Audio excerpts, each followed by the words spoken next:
People. Que pasa, sapa, say what they do. Now the first thing that is popping in the news, and people, I am on a little vacay, so therefore the videos won't be coming as fast as they usually do, 2 a day, 3 a day. It is going to be slowed down, maybe for a day or 2. So the first thing that is popping in the news is that we see that George Wrong,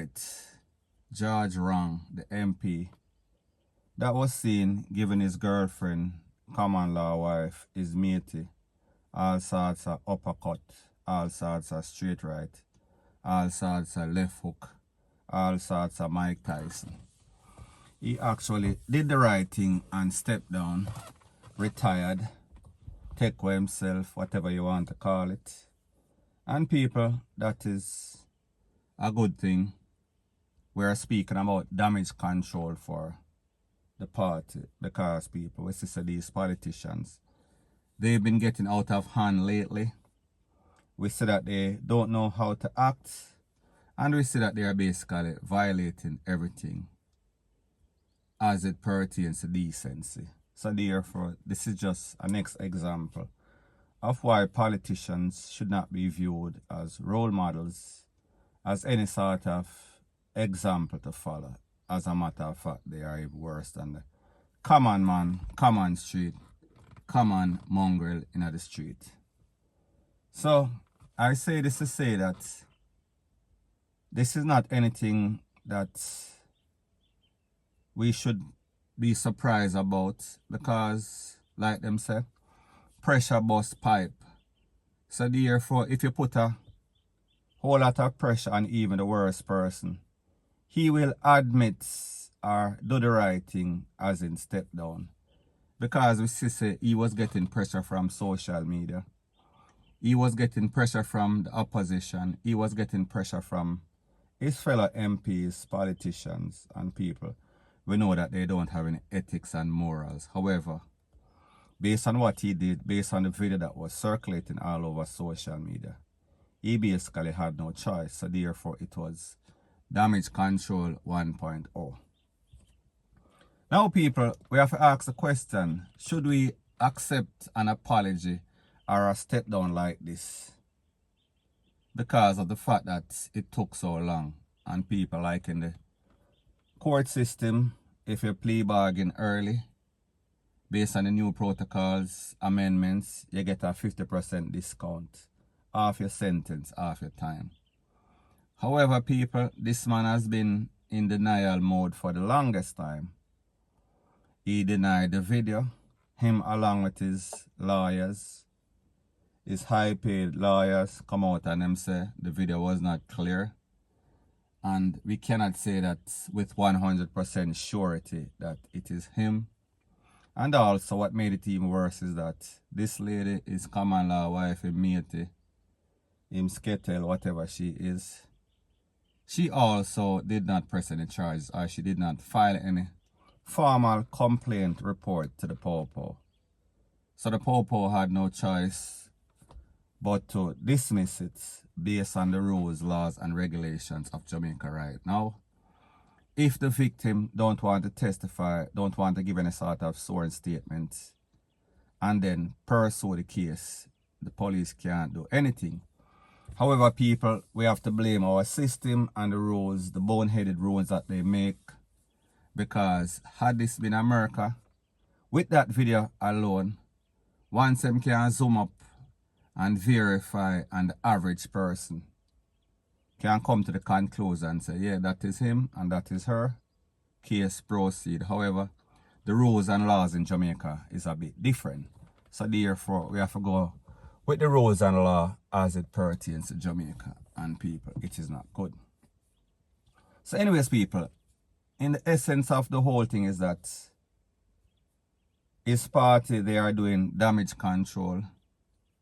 His party, I would not say they are tired of the black eye and the misrepresentation of their MPs, politicians.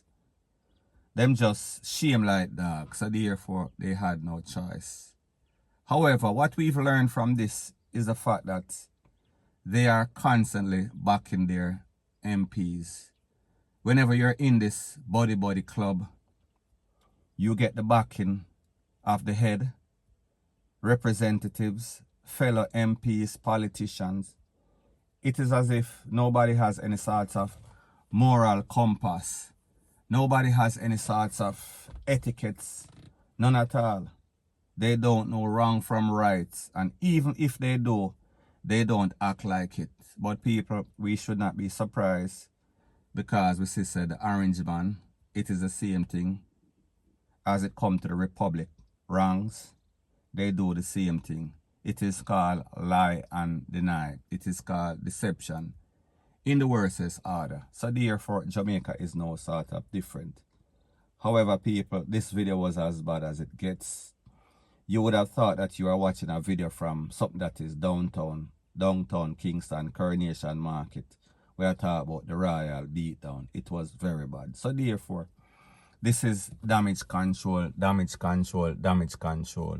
And even though everybody saw it, so therefore persons were already disgusted. So no matter what he did or no matter what the party did, people saw what they saw and it registered.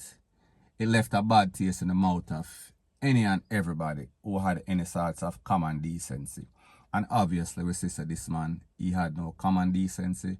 We see that his party, whoever it is, and people, this is not just for JLP, it is JLP and PNP. Both of them do the same thing. Once them get them chance, they are going to FUCK up also. So people, it is just one party versus the next party. As soon as the next one gets an opportunity, he or she, they are going to do the same thing. Point blank and period. So people, that is that. Damage control, but the damage was already done. Point blank and period. Now the next thing, now people, before I move to the next part of my video, please subscribe to my next channel. It is called Jamaica Dancehall Source. And I'll be pinning the link to that channel in the description of this video. And also, please subscribe to this channel. And when you subscribe, please press the notification bell or icon. And also press all in the option. Now the next thing that is popping in the news is that we see that the Cybercrime Acts, Proceeds of Crime Acts, they recently amended it maybe about 2015 and I think again in 2018. And people, the person that it affects the most or the least, whichever way you want to look at it, is Andrea Gordon. Now Andrea Gordon is that lady from NCB, the manager, big manager. She was making 11 point something million a year. And based on the court documentation, she stole in excess of, she swindled, she scammed, she crafted in excess of 100 million, 111 million to be specific, but don't quote me on the amount. It was a whole lot of money, point blank and period.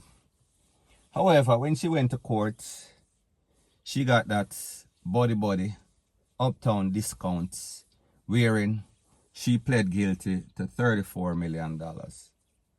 13 counts, $34 million. And I think that she had in excess of 100 and something, 200 and something transaction. People, don't quote me again. Like you see, this channel, this is not the read along channel. We just go by memory. And even if the facts are a little off, the message is going to be the same. So people, I say this to say that they amended the act and there was some sort of meeting in Parliament where their PNP, JLP opposition leading party, they were speaking about her case specifically. And Darrell Vaz asked one of the committee members if since she stole $34 million and the highest charge or sentence that she got was 7 years and 6 months, 7.5 years. What if instead of $34 million, she stole $350 million? And people, the sentence, surprisingly, well, not surprisingly, because we know how these politicians are. Whenever they are making amendments or rules and laws and sentencing, it seems as if they make them with the intent that Should their friend, should their body in the body club do something, they are not going to get any harsh time. They are going to get a slap on the wrist. And people, most persons, if you ask most decent Jamaicans living overseas or locally, if they think that the punishment fit the crime or the sentence fit the crime, they would say no. They would say that she basically got a slap on her wrist because people like me say she stole in excess of $100 million Jamaican and she was only charged for 34. However, we saw that her lawyer, he was complaining that because she pled early, she should have gotten 50% off the time. So instead of 7.5 years, I guess they are saying that she only got a 20% discount. So maybe them shouldn't take off an extra 2 years or so. Me no know, do the maths. However, people, the truth and the fact is that when you do the maths and use common sense, you'd see that if she stole in excess of $100 million and she was only charged for $34 million, she basically gets a 66% or 60-something% discount already, just based off of the charges. She get a minimum charge where she should have gotten a maximum charge of $100-something million, theft, thievery, swindle, whatever you want to call it. So therefore, she basically gets 66% already off the rip.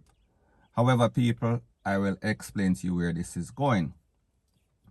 Now, in that same amendment, cybercrime, proceeds of crime, if you are a lottery scammer, the maximum time that you could get is 20 years. So people, look at the difference. 20 years if you steal 34 million, sorry, 7.5 years if you steal $34 million to $340 million to $3.4 billion, it would have been the same. So I say this to say that the people that are the lottery scammers that we see getting all sorts of time and losing their life, and people, I am not blaming anybody else, because whenever you put yourself in a situation and you know the rules and laws and the circumstances of your hustle, whatever happens to you, you have nobody to blame but yourself. However, the point that I am trying to make is that I am only showing you the type of double standard, being that the persons that are stealing the most money, which are the uptown, which are the uppity people, they are getting a slap on the wrist, while the youth them that is stealing not a whole lot of money, more money than they are used to, or more money than the average Jamaican is used to, them can get a maximum of 20 years. However, the thief that can thief $340 million or $3.4 billion, they are only going to get about a 7-year sentence, 7.5 years sentence. So people, I say this to say that it shows you the double standard once again, uptown versus downtown, Garrison versus Norbrook, Cherry Gardens, thief.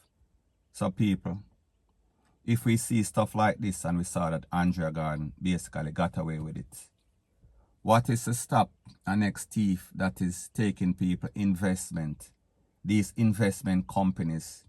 What is it take somebody that is going to make a sacrifice for their family and thief some money and do a little time, a 7 years and a 8 years, and thief billions of dollars from Jamaicans? So people, I say this to say that we can expect to see something like this in the near future. And people, you know, some may have goat mouth, so therefore whenever I speak, if it not happen tomorrow, it happen next week or next month. So people, remember, me they telling you, if these amendments are not changed, persons are going to lose a whole lot of money, and people we've seen it already with All-In and Cash Plus. So therefore the expectations should be just about the same, point blank and period. So anyways, people, that is my views on the whole thing as it pertains to that. And like me say, it is just my views and opinion. It is not the gospel. Your views and opinion can be respectfully different from mine. But let me know what you think in the comment section. Bless up.